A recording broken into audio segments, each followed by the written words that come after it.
அனைவருக்கும் பொதுமக்களுக்கும் என் கட்சிக்கும் அண்ணாமலைக்கும்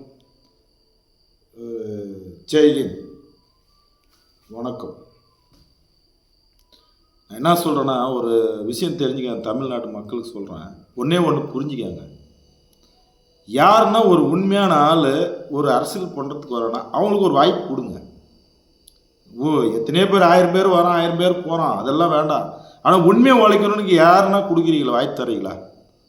சொல்லுங்கள், யாருன்னா தரீங்களா? ஏன் அதை தரதில்லைன்னா, மக்களுக்கு எப்பயுமே ஒரு மனசில் டவுட்டு. இப்போ டிஎம்கே கட்சிக்காரங்க அந்த காலத்துலேருந்தே திருடணுங்க. உங்களுக்கே தெரியும். மாற்றி இருந்தானே ஏடிஎம்க்கு ஒரு டைம் ஓட்டு போடுறீங்க, அப்புறம் இவனுக்கு ஒரு டைம் 5 வருஷம் விட்டு இவன் திருப்பி இங்கே போடுறீங்க. யாருன்னா புதுசாக ஒரு அரசியல் வந்தாங்க அவனை தேர்ந்தெடுக்கிறீங்களா? அன்றைக்கி விஜயகாந்திக்கு எவ்வளோ ஒரு வாய்ப்பு கொடுத்தீங்க, எவ்வளோ லட்சக்கணக்கான ஜனம் மாநாடுக்கு வந்தீங்க. அவங்களாம் எங்கேயா போனீங்க சொல்லு. இப்போ விஜய்க்கு அதே மாதிரி 1000கணக்கான கோடி போய் பார்க்குறீங்க. அவர் என்ன பண்ணுறாரு? கங்கணம் கட்டிட்டு 200 கோடி 300 கோடி விட்டுட்டு உங்ககிட்ட வந்துங்கிறாரு. ஏன் அவர் ஒரு 300 கோடி மக்களுக்கு சம்பாரிச்சு பண்ண வேண்டியதானே? அதுவும் பண்ண துப்பு இல்லை. இவர் அண்ணாமலை வேலையை விட்டு ரிசைன் பண்ணிட்டு தான் அவர் வந்துங்கிறாரு அரசியல் பண்ணுறதுக்கு. அவருக்கு என்ன வேலை இருக்குது? மக்கள் 300 கோடி வருதில்ல, சம்பாரிச்சு ஆளுக்கு 1 லட்சம் கொடு, மக்கள் கூட இல்லாதவங்களுக்கு தர்மம் பண்ணு, சோறு போடு, எல்லாம் பண்ணியா? விஜயகாந்த் எல்லாம் பண்ணிட்டு இன்னைக்கு கடவுளை போயிட்டாரு. அவரே தான் கொண்டு போய் கடவுளை இருக்க வரைக்குமே காப்பாற்றல. நீங்கள் தான் அவனை பைத்துக்காரன் ஆக்கிடுறீங்கள. உண்மையாக பேசுகிறவன் சரியாரையா? எவனா உண்மையாக பேசுகிறவங்க வேலை இருக்குதையா? ப்ராடு பண்ணுறவன் தான் நான் 100 வருஷம் வாழ்கிறான், நிம்மதியாக வாழ்கிறான்.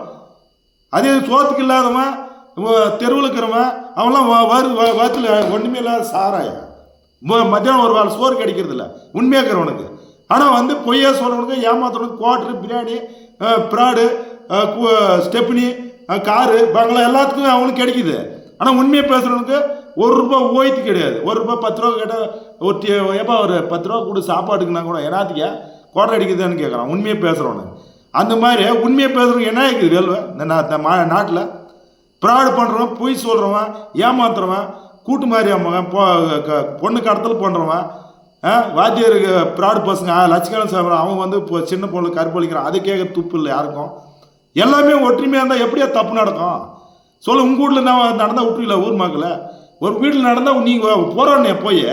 இப்போ நாங்கள் பிஜேபிக்காரர் போராடுறோம், நீங்களும் எல்லா நாட்டு மக்கள் அத்தனை பேர் போராடினே. உங்கள் வீட்டில் நடந்தால் மட்டும்தான் நீ போராடுவியா? இப்போ நாங்கள் எதாவதுக்கு நம்ம எல்லா தமிழ்நாடு ஃபுல்லாக இல்லை, இந்தியா ஃபுல்லாக நம்ம தாய்மார், என்னுடைய தந்தைமார், என் குழந்தைக்கு இது நாங்கள் போராடுறோங்க. கட்சியில் இருக்கணுன்றதெல்லாம் ஒன்றும் கிடையாது.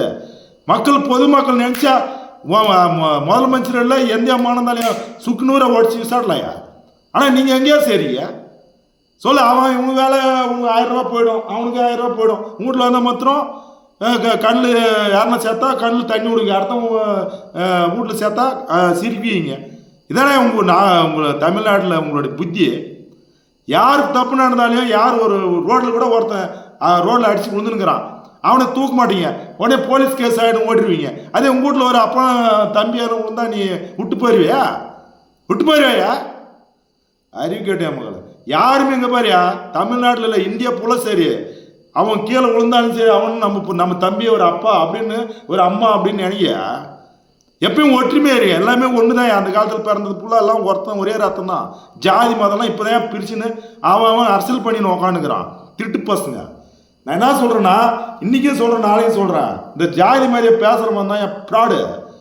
உண்மையாக இருக்கிறவன் ஜாதி பற்றி பேசாது. உனக்கு என்ன வேலை செய்கிற? மக்கள் நல்லது பண்ணால் அதே மாத்திரம் பண்ணிட்டு போயா?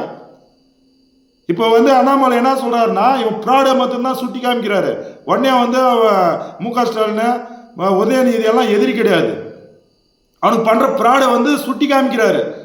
5000 கோடி 50,000 கோடி கொள்ளடிக்கிறீங்களே பரதேசிய. ஏழாவது மாதிரி மக்கள் காசு தின்றீங்க. வரி கரண்ட் பில்லு 1க்கு 4 ஒன்றும் இல்லை, 100 ரூபா அந்த இடத்துல 1000 ரூபா வருது. எனது கரண்ட் பில்லு வெறும் 4000 3000 அந்த இடத்துல 15000 வருது. எங்கேயா திருட்டு கட்டுறது? பிராமணிய மக்களை எங்கேயா திருட்டி கட்டுறது? எங்கேருந்து கொடுக்குற காசு? எங்கள் காசை வாங்கி தின்ட்டு எங்களுக்கு அரசியல் பண்ணுறதுக்கு வரீங்களா? ஏன் ஒப்புண்டார் பணத்தை தான் எடுத்து செலவு பண்ணி பார்க்கலாம்.